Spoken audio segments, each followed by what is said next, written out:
October 11, 2025, Afghanistan launched attacks on 19 Pakistani border posts. 58 Pakistani soldiers were killed. Pakistan responded with artillery, missiles, and by capturing 19 Afghan posts. 2 days earlier, Pakistan carried out airstrikes in the heart of Kabul. A week before that, 11 Pakistani soldiers were killed. A month before that, 30 people died in a Pakistani air raid.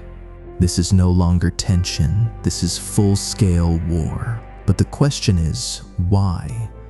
Why are two neighboring countries, both Muslim, both poor, both exhausted from decades of war, killing each other again? The answer isn't simple. It's a 130-year-old story. A story about a line on a map. A story about a tribe divided in two. And a story of two Talibans, once brothers, now enemies. Let's go back 130 years to 1893. The British Empire controlled India, but it had a problem: Russia.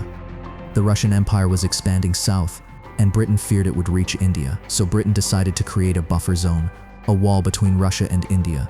That wall was Afghanistan. But Afghanistan back then was much larger than it is today. Territories that are now part of Pakistan, Peshawar, Quetta, the whole of Khyber Pakhtunkhwa, were all Afghan lands. So the British drew a line. Sir Mortimer Durand, a British diplomat, and Amir Abdur Rahman Khan, the Afghan king, signed an agreement, a 2,400-kilometer line that cut Afghanistan in half.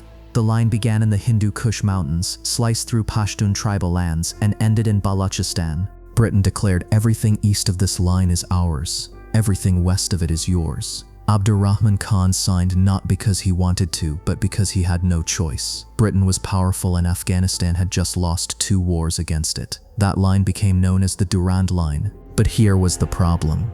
The line split the Pashtun nation in two.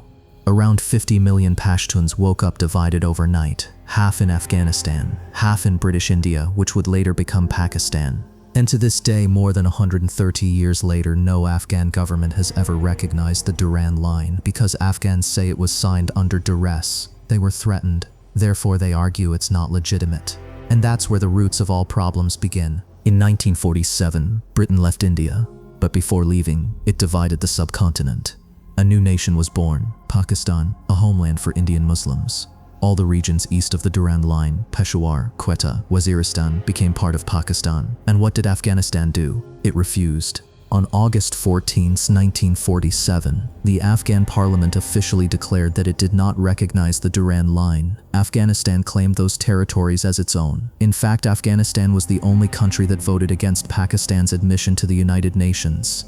Soon after, Afghanistan called for something even more dangerous: the creation of an independent Pashtunistan, a homeland for all Pashtuns on both sides of the border. For Pakistan, this was an existential threat. If the Pashtuns broke away, Pakistan would lose half its land. So Pakistan made a decision. We must keep Afghanistan weak. We must never allow it to grow strong. We must always control it. And from that moment on, Pakistan began interfering in Afghanistan. In 1979, the Soviet Union invaded Afghanistan. Pakistan saw an opportunity.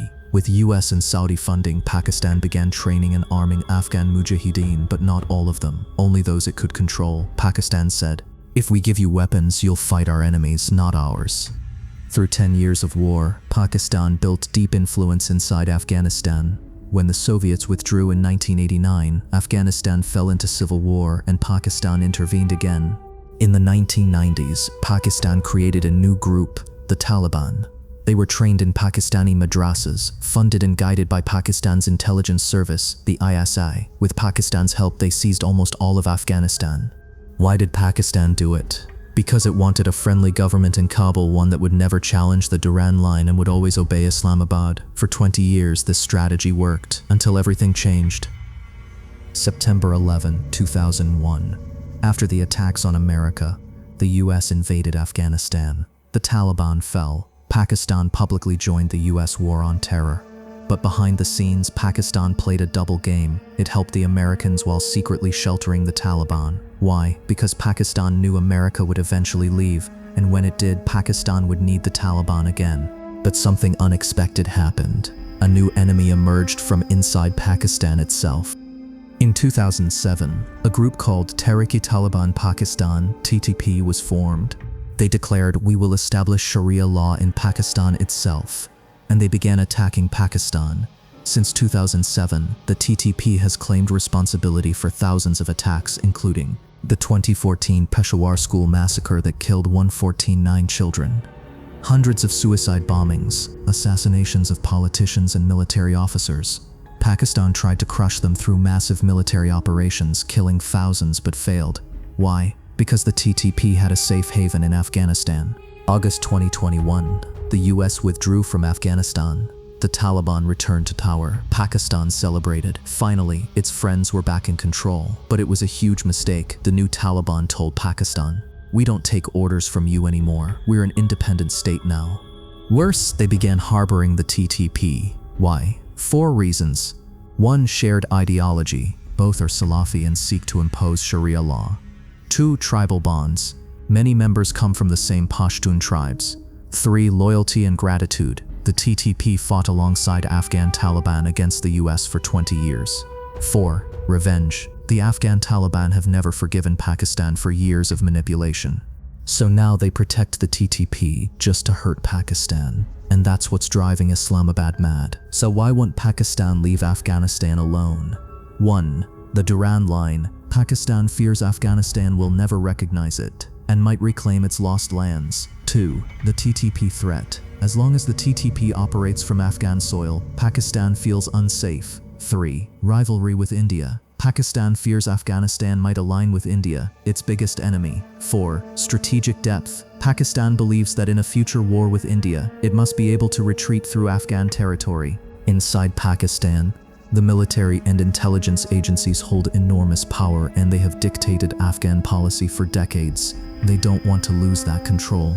For Pakistan, Afghanistan isn't just a neighbor, it's a national security obsession.